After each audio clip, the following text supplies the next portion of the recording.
party alongside Patrick Harvey. The Scottish Greens are a grassroots party. Patrick and I don't tell people what to do. We don't make party policy. We don't make the rules. We don't pick people for certain positions. Our job is, you guys all do that. That's all done by the membership. Our job is to be spokespeople for the party. So we do what you tell us to do in terms of presenting the vision and values of the Scottish Green Party to the larger world. And we do our best as we can with that. But that means doing some public speaking, occasionally a bit of telly, that sort of thing, and being invited to speak to you guys today. So that's very exciting.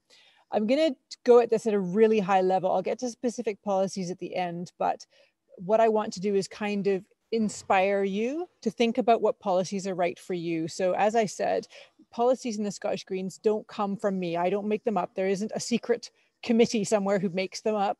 You guys make them up, and any member of the Scottish Greens can bring a policy that they want to see us adopt to party conference. And I would encourage you to do that. If there's something in your own life, your own experience, that you feel that we should have a policy on something that's in the, something we should have in our Green New Deal policy, in our manifesto, get involved in the policy development groups and the manifesto development group so that you can have your say, because it's really important that your lived experience is represented in the policies that we have as the Scottish Green Party. So I'm going to give you just a super high level overview and hope to inspire you. I will try and click on the right screen. There we go. So one of the things when thinking of policies with the Scottish Green Party and understanding how our policies work together is that everything we do has to be coherent with the 4 pillars of the Green movement: peace, sustainability, equality, and radical local democracy. You just can't pick one and choose one with this stuff. All 4 pillars of the Green movement support one another. Peace, human health and happiness requires freedom from violence and fear of violence. Wars are terrible for the environment as it happens, but for prosperity, we all need peace. Equality, all human lives and experiences are equally valuable. Excessive inequality is the root of so many of society's problems, as well as being morally abhorrent to have people starving or freezing while others party away on their second yacht on their private island or hoard billions of pounds overseas. We have to move forward together. Sustainability, that's the environment part.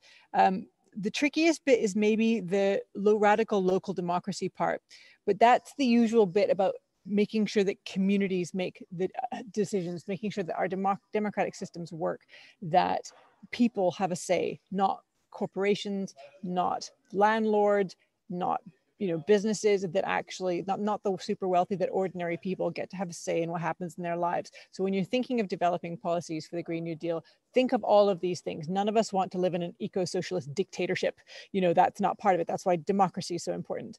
And none of us want the sort of compounds where some people live a sustainable life eating, organic food inside compounds where everyone else outside has to eat toxic food and so on. So all of these things must go together.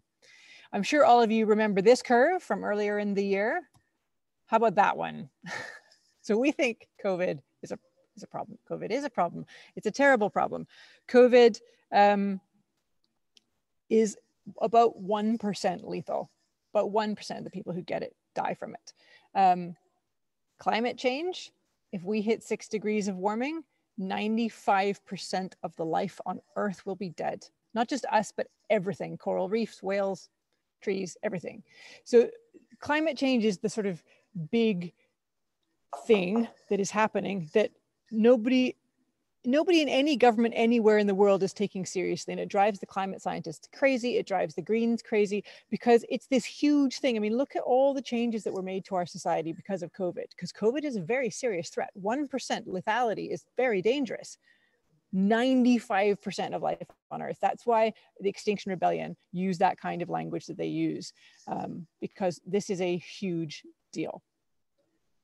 And we are on track for that. There is nothing, no country anywhere in the world has done anything like enough stuff to bring our emissions down. Not even a little bit.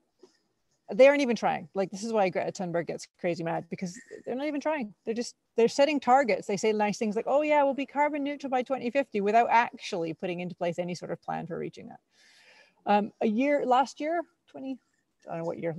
I went to the Antarctic as part of a year-long leadership program for women in science and engineering to study climate change and leadership. This is an island called Paulet Island, which is famous in the Shackleton story as the island they were trying to get to before the ice melted and failed to get to. And the reason they wanted to get there, I'll show you in the next slide. But the point of this slide is that this island should be covered in snow, and it's not.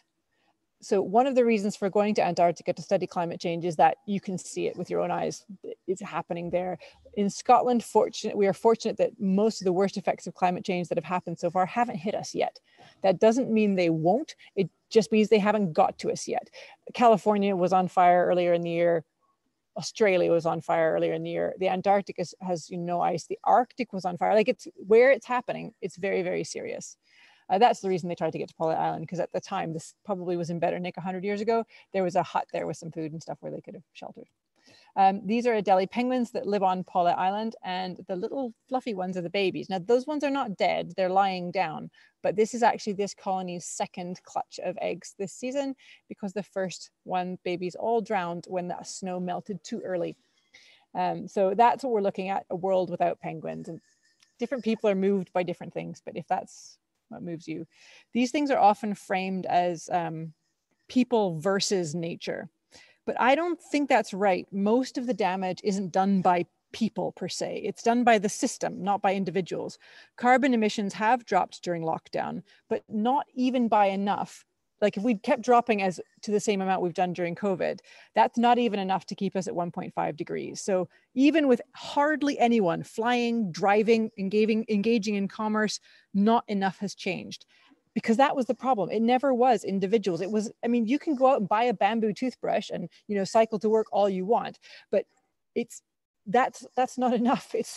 Individuals can't make this. It doesn't change how you get your electricity, how you get your heat. It doesn't change how you cook your food, how our steel is smelted. It doesn't change how we make the cement that makes our buildings and the concrete that makes our streets. That diesel cargo ship that brings our goods in, it doesn't change any of that. So what we need is system change. And that's what a Green New Deal would aim to implement, is not just, not just climate change, or economic change, but complete system change. So this is what we're looking at. COVID, expected to be followed by a massive recession. Of course, in the UK, we have the extra advantage of Brexit disaster coming our way. Woo, go us. So our disaster profile looks something like this. We are going to be hit over the next while with huge challenges. Now, what's interesting about that is that it will require huge amounts of spending. So let's explore some options. Let's think about business as usual. What would option A be? Option A is that the government spends a ton of money to get us back to business as usual, because that's what's going to happen. Even the Tory party has started lobbing money about. They can always find the magic money tree to build missiles or bail out the banks when it suits them. So the question is not, will there be a massive amount of investment needed to deal with these, the recessions, COVID recessions? There's going to be huge amounts of money pumped into the system. The question is not, that's not a question. Everyone agrees on that. The question is, where is that money going to go? Like after the banking crisis in 2008, is that money going to go to people who are already wealthy to boost the stock market, to boost the prices of mansions, or is it going to go into a Green New Deal? That's the question. So don't ever let anyone tell you, oh, we can't afford it. They can afford it. They're just choosing where that money goes. So if that money goes into back to normal, well, what is money normal anyway? Some of you might be students of modern monetary theory, which I will not talk about here.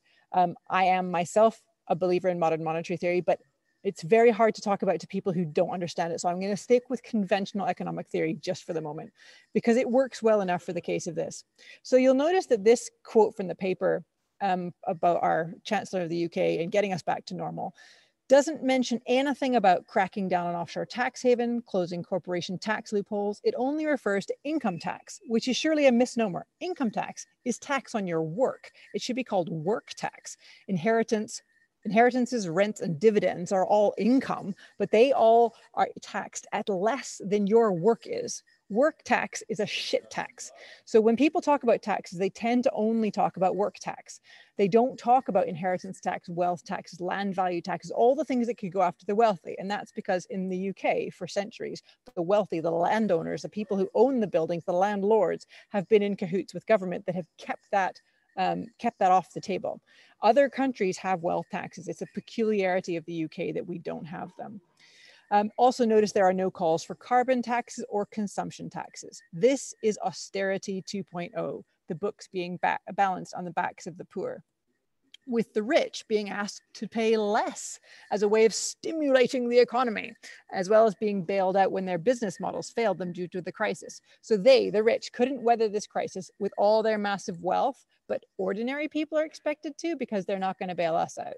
So there's no shortage of money. There's stacks of it. The question is, where has it gone and why? The Tories and other right-wing parties talk about wealth creators. They are not wealth creators, they are wealth extractors. That wealth was created by us, by working people, by our assets, by our land, by our wind energy, by our resources. They extract it, they take it offshore out of the system, and then watch kids starve and use food banks in this country. It is sort of the sort of ultimate evil. How can billionaires exist, but nurses have to use food banks to feed their kids? The Tories are so reluctant to pay a living wage that they rebranded the minimum wage, and so trapping people in working people in poverty.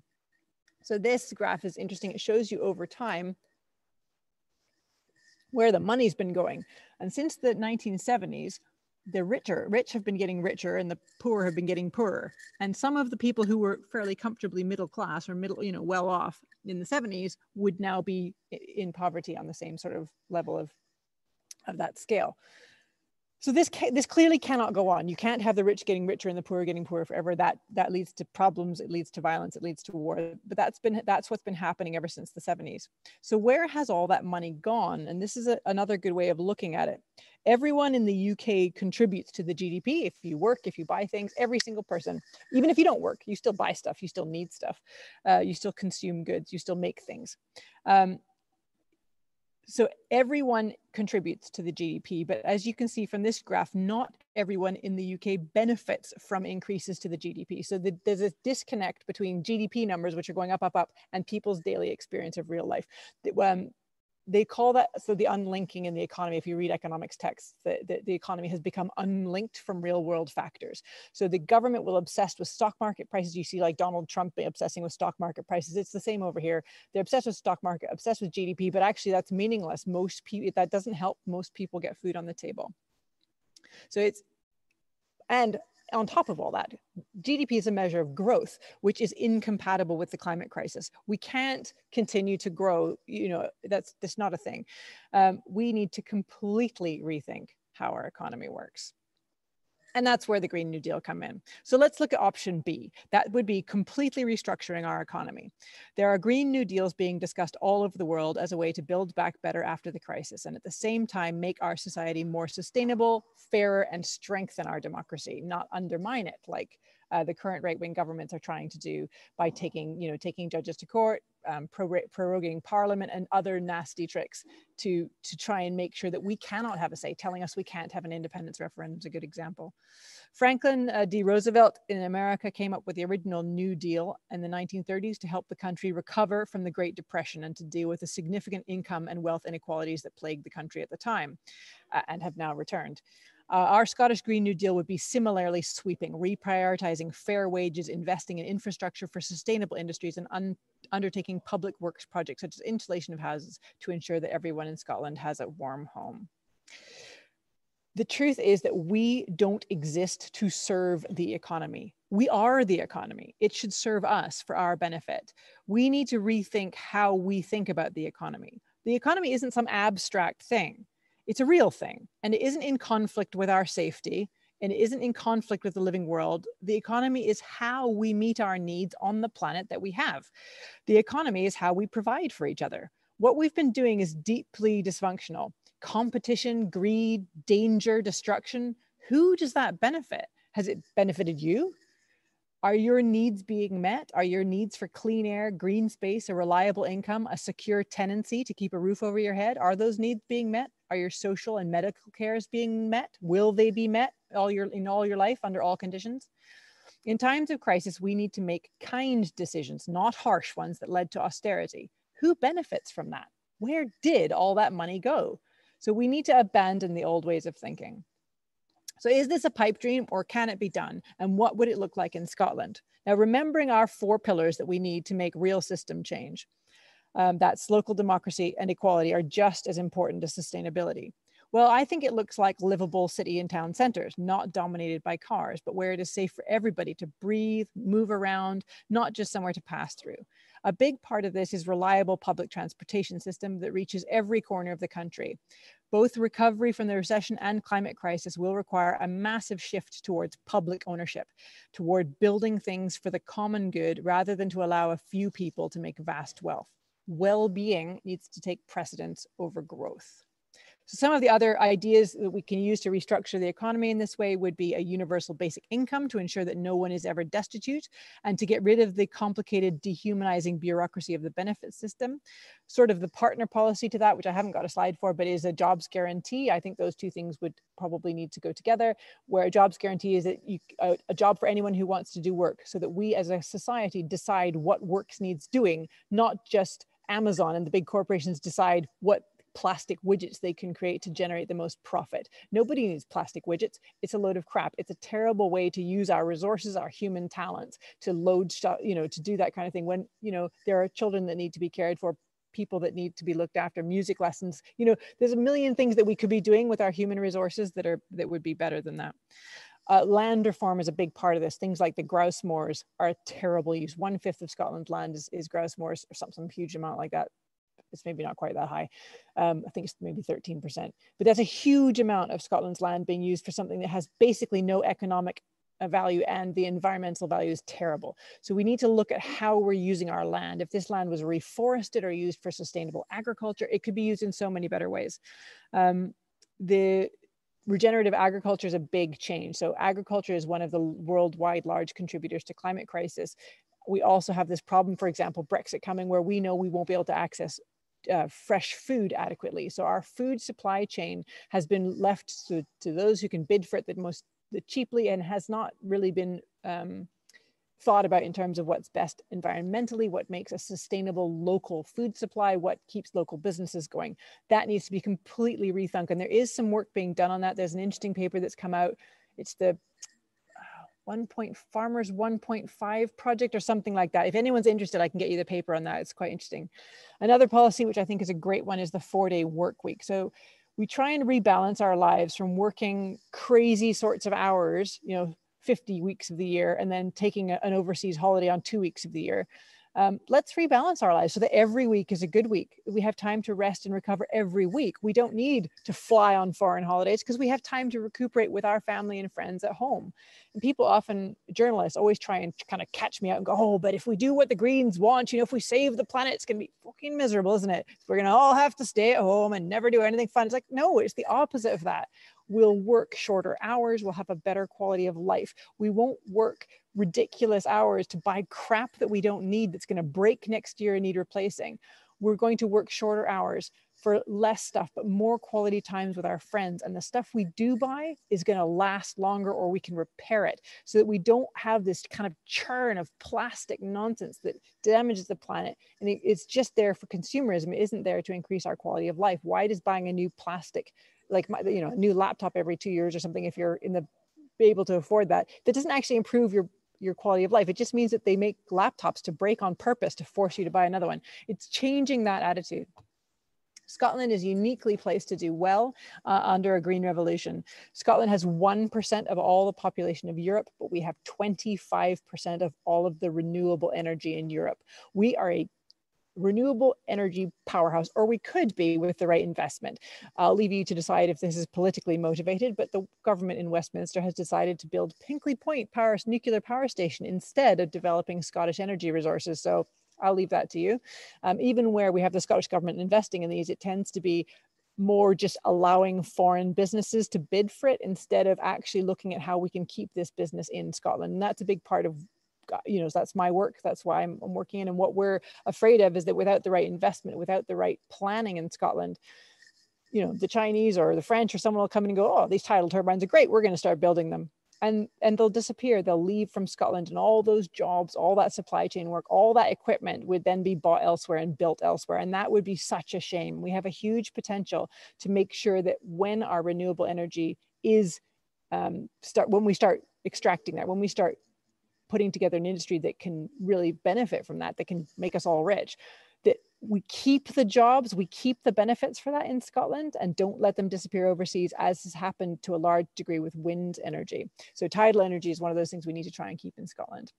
This is now a couple of years old, but we already produce 74% of our own electricity from wind energy, and we have only sort of started to tap into that. So we could easily generate all the electricity we need and start to export it to the continent. So we don't need that oil and gas sector. We can phase that out. Oil and gas only makes up, I think it's 7% of the Scottish economy. Now that's a big chunk. 7% is a big chunk. But if you ask the average person on the street, they'll say 40%. Like the way it's played in the papers is like, oh, oil and gas, we must do everything. 7%, like it's big. It is big, but you know, it's not devastating. We can phase that out. We can replace that with renewable energy. This is just an example, a slide from my work. We're building this one tidal turbine at Texo in Dundee, which will be keeping that shipyard busy for all of this year. In fact, well, we're nearly done. So it's all of this year that shipyard's been busy. What if we were building 10 of these or 100 of these? We could keep Bifab busy. We could keep Ferguson Marine busy. We could keep all the big shipyards busy. And we could start changing over further businesses in Aberdeen over from oil and gas to renewable energy. It can be done. It just needs a plan. We need to pick a date, some date in the future, and say, right, on this date. And I kind of don't even care when it is, because we can negotiate about that later. The thing to commit to is that on that day, we stop extracting oil and gas, and we figure out how many oil rigs need to be decommissioned, how many assets like quaysides and warehouses need to be repurposed and changed for renewable energy, how many jobs need to be created and retrained. If we know that stuff, we can make a plan. It could absolutely be done. Warm homes for everyone is a big part of this. It has the dual benefit of increasing people's equality, because it reduces how much we have to pay for heating. It reduces the amount of energy that we waste, and it increases people's quality of life, because we'll spend a lot less on people getting sick, especially older people in the winter, if every home is warm. So that is a big part of this. So many homes in Scotland, nearly all homes in Scotland, need to be retrofitted to much higher standards. And this is something that's very frustrating. All new homes should be built to what they call the passive house standard, which basically doesn't need any heat at all. They're doing this in other countries. This could be done. Scotland's a bit behind in this. And that's it. That's my super fast overview. I hope that was quick enough. Super fast overview of the kind of things I want you guys to think about and be inspired by for the Green New Deal, because you're the young Greens. The future belongs to you. Thank you so much. I think it was a really good overview, and I invite everyone to ask any questions if you have one. And I just wanted to start and ask you a question about, why do you think for Scotland, I know there has a lot to do with like what is devolved and what is not devolved, but for example, just the housing issues. I'm from Germany. For me, it's normal to have an isolated house. I'm still so baffled to have sometimes not even double glazed windows in some flats. Why do you think it's so difficult to get these normal standards into each house? So it's really interesting how power and democracy work differently in the UK than they do in Europe.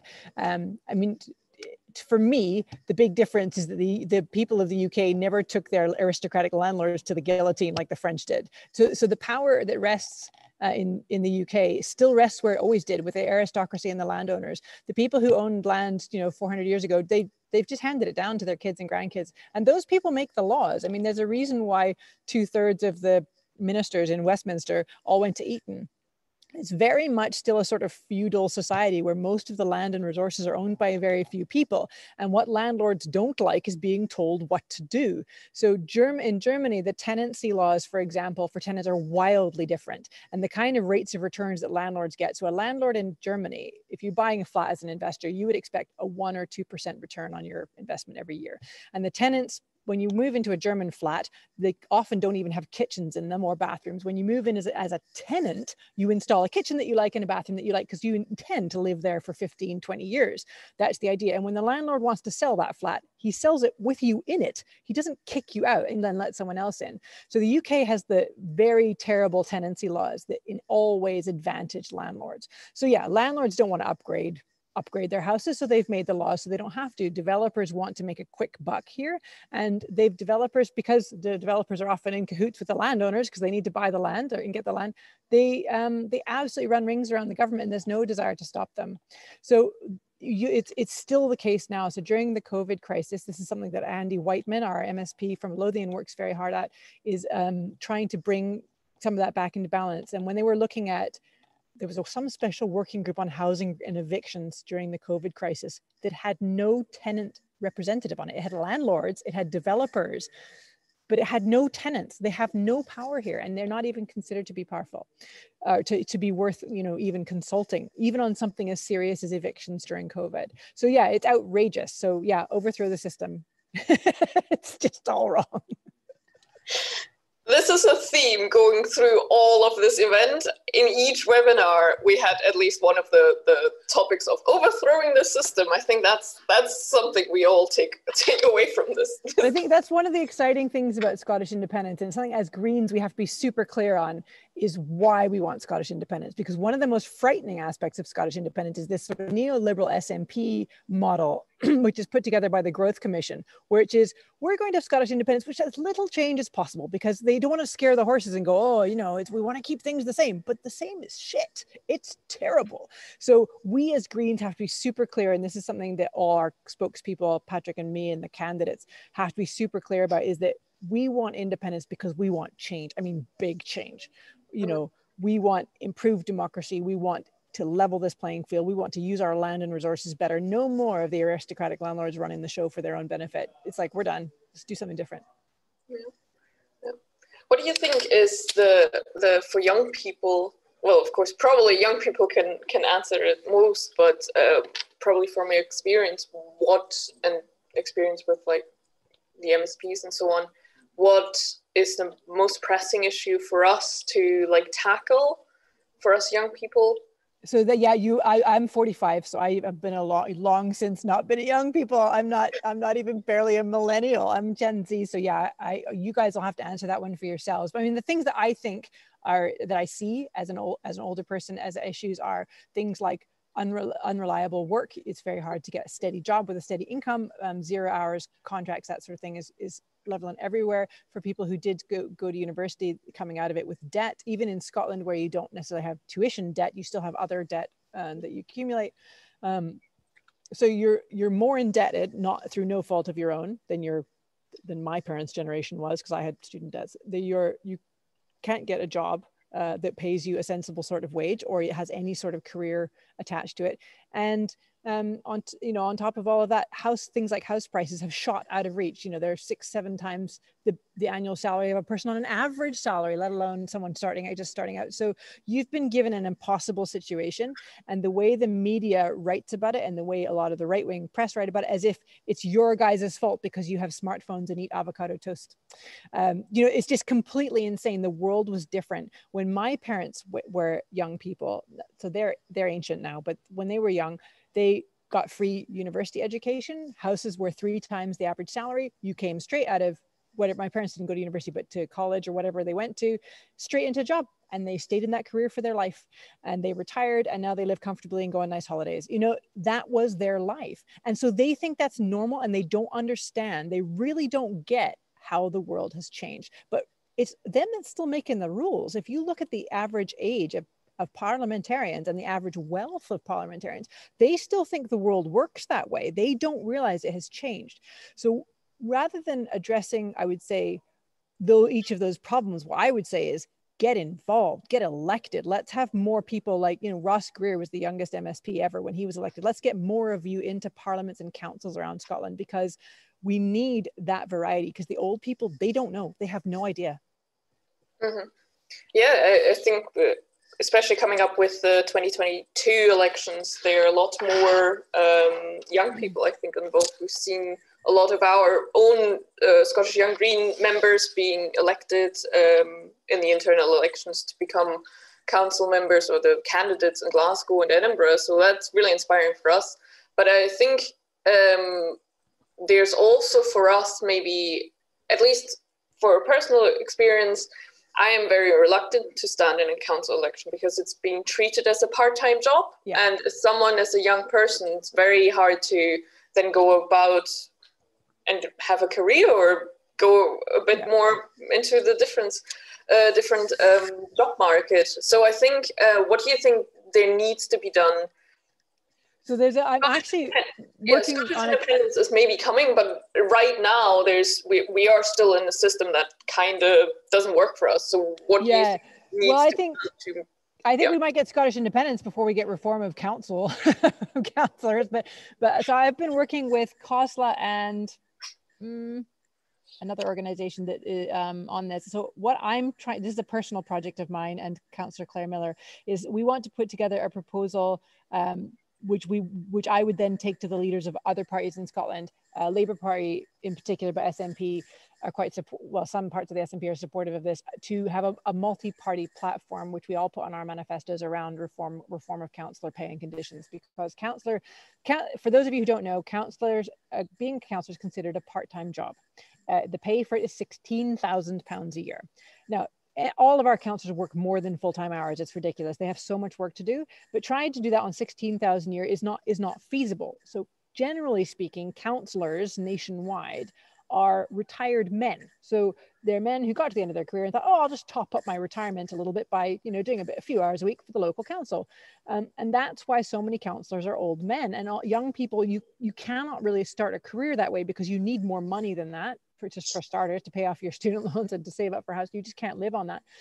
So it puts everyone in a real bind, and it keeps young people out of it almost deliberately.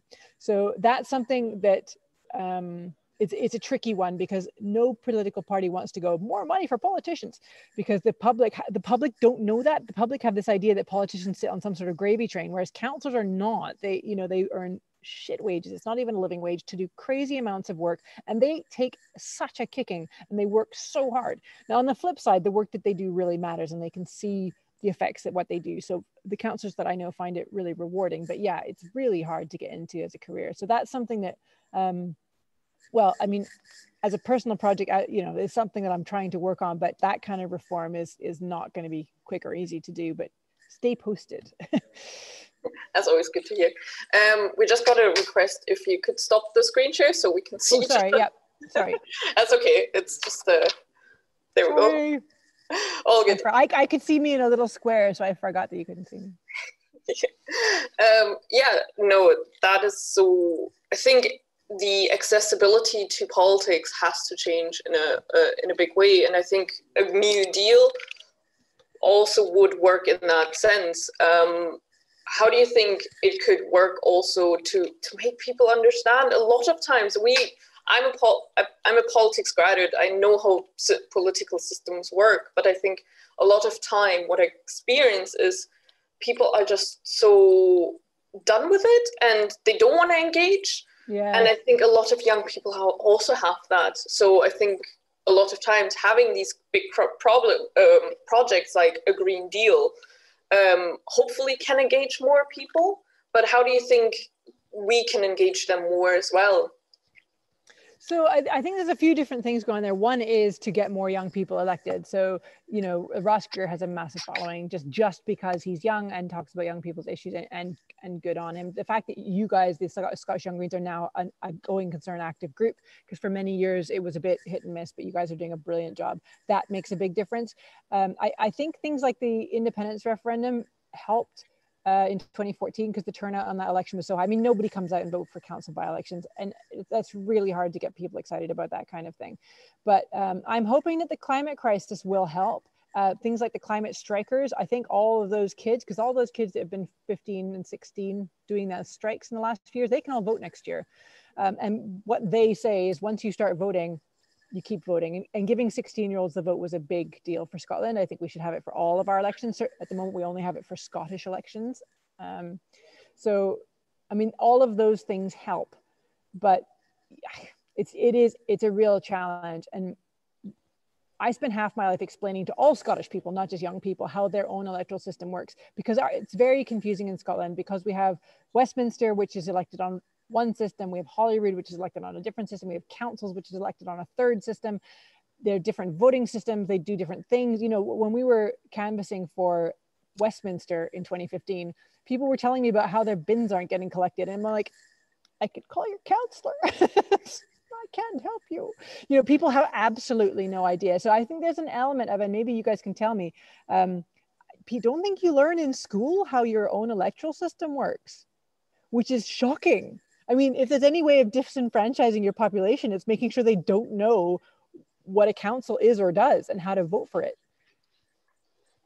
So doing more with schools maybe to make sure that every young person in Scotland, and we had a class which we called social studies, but it was a mix of current events and history and geography all in one class. And part of that was learning our country's constitution, learning how our countries worked, we went to City Hall to meet the mayor and see how that worked. And we learned about how the government in our country works. And it just boggles my mind that that's not on the curriculum.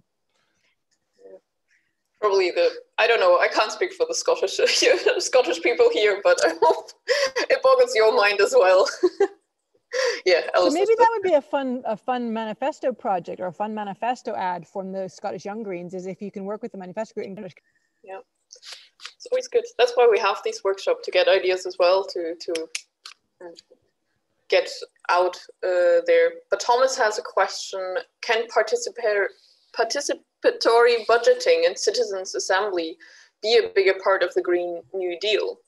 It should be, absolutely. So, I mean, there's a few different things going on. We have now a citizens' assembly in Scotland. In fact, we have two running at the moment. The first one is about the future of Scotland, and there's now a climate one going as well. So we do actually have citizens' assemblies in Scotland. What we don't have yet, and I think we as Greens should be pushing for, again, an idea for you guys to put into our manifesto, is a way of making what the citizens' assemblies come out with enforceable. Because at the moment they're sort of being used as a consultation exercise, but the Scottish Parliament could just go, thanks for that. We're going to go and do what we want to do anyway. So we would be really good to have a way to have a citizens' agreement. So one of the problems I have with our current party democracy everywhere in the world, one of the imperfections of